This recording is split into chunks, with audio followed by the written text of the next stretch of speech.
एक छोटे से गांव में राजू नाम का एक गरीब व्यक्ति रहता था। वह बहुत मेहनती और ईमानदार था, लेकिन उसकी किस्मत उसका साथ नहीं दे रही थी। चाहे वह कितनी भी मेहनत करता, उसे उसका फल नहीं मिलता था। उसका घर बहुत छोटा था और उसका परिवार मुश्किल से 2 वक्त की रोटी के लिए संघर्ष करता था। उसकी पत्नी नेहा उसे समझाती रहती थी, लेकिन राजू के मन में यह ख्याल हमेशा आता था कि क्या उसकी किस्मत कभी बदलेगी। एक दिन सुबह सुबह राजू और नेहा अपने घर के बाहर बैठे थे। राजू सिर झुकाए गहरी सोच में डूबा हुआ था। राजू, आज फिर तुम परेशान लग रहे हो, क्या बात है? नेहा, मैं सोच रहा हूँ कि हम कितना भी मेहनत करें, फिर भी हमारी स्थिति में कोई सुधार क्यों नहीं होता। मैं दिन रात खेतों में काम करता हूँ, लेकिन फसल भी अच्छी नहीं होती। ऐसा लगता है कि किस्मत ने हमसे मुंह मोड़ लिया है। राजू, किस्मत क्या है, ये कभी भी बदल सकती है। हमें हार नहीं माननी चाहिए। देखना, एक दिन हमें हमारी मेहनत का फल जरूर मिलेगा। नेहा की बातों से राजू को थोड़ा हौसला मिला, लेकिन उसकी मन की बेचैनी शांत नहीं हुई। राजू हमेशा की तरह काम पर जाने की तैयारी करने लगा। जब राजू अपने खेत में काम कर रहा था, तभी वहां से एक बूढ़ा साधु गुजरा। साधु ने राजू को देखा और उसकी परेशानियां समझ ली। साधु ने राजू को पुकारा। बेटा, तुम बहुत परेशान लग रहे हो, क्या बात है? बाबा, मैं गरीब हूँ, दिन रात मेहनत करता हूँ, लेकिन कुछ भी सही नहीं हो रहा। ऐसा लगता है कि मेरी किस्मत खराब है।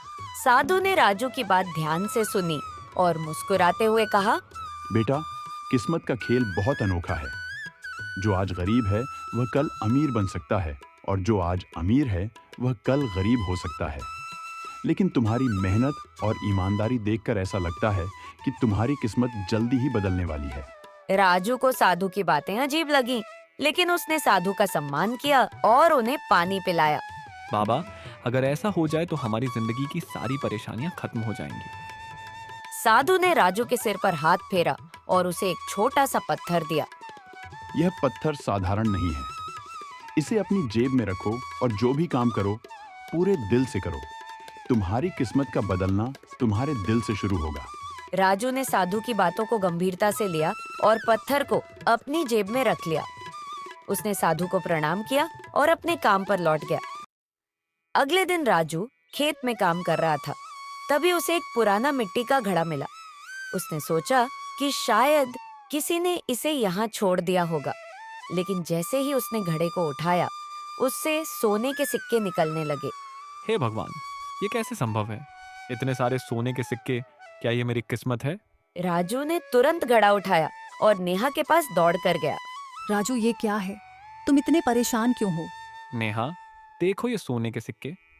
मुझे यह घड़ा खेत में मिला है और ये सोने के सिक्कों से भरा है। लगता है बाबा की बातें सच हो गईं। हमारी किस्मत बदल रही है। नेहा भी यह देखकर दंग रह गई। दोनों ने मिलकर सोचा कि अब इन सिक्कों से वे अपनी जिंदगी को बेहतर बना सकते हैं। लेकिन नेहा ने राजू को चेतावनी दी। राजू, ये सब अचानक हुआ है। हमें समझदारी से काम लेना होगा। कहीं ऐसा ना हो कि यह सिक्के किसी और के हों। राजू, पहले गांव के मुखिया से सलाह लो। नेहा की बात राजू को सही लगी। दोनों मुखिया के पास गए और सारी बातें बताईं। उन्होंने सोने के सिक्कों का घड़ा मुखिया को सौंप दिया। मुखिया ने उनकी ईमानदारी की बहुत तारीफ की। राजू, तुमने बहुत अच्छा काम किया है। आजकल लोग ऐसे मौकों पर लालच कर लेते हैं, लेकिन तुमने ईमानदारी दिखाई। मैं इस घड़े के मालिक का पता लगाऊंगा। अगर कोई इसे दावा नहीं करता तो यह तुम्हारा होगा। काफी समय तक कोई भी इस घड़े का मालिक नहीं निकला। आखिरकार मुखिया ने वह घड़ा राजू और नेहा को लौटा दिया। गांव के सभी लोग राजू की ईमानदारी की प्रशंसा करने लगे। अब राजू और नेहा ने अपनी जिंदगी बदलने का निश्चय किया।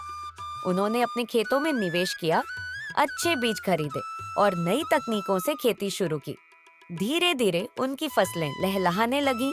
राजू, देखो, तुम्हारी मेहनत और ईमानदारी ने हमें इस मुकाम तक पहुंचाया है। बाबा सही कह रहे थे कि किस्मत का खेल तब बदलता है जब हम दिल से मेहनत करते हैं। हाँ नेहा, किस्मत ने हमारा साथ दिया, लेकिन असली जीत हमारी मेहनत और ईमानदारी की है।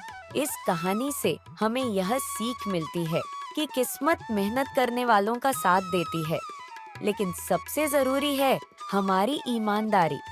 अगर हम भी राजू की तरह अपने जीवन में ईमानदारी और मेहनत बनाए रखें, तो किस्मत भी हमारे दरवाजे पर दस्तक देगी।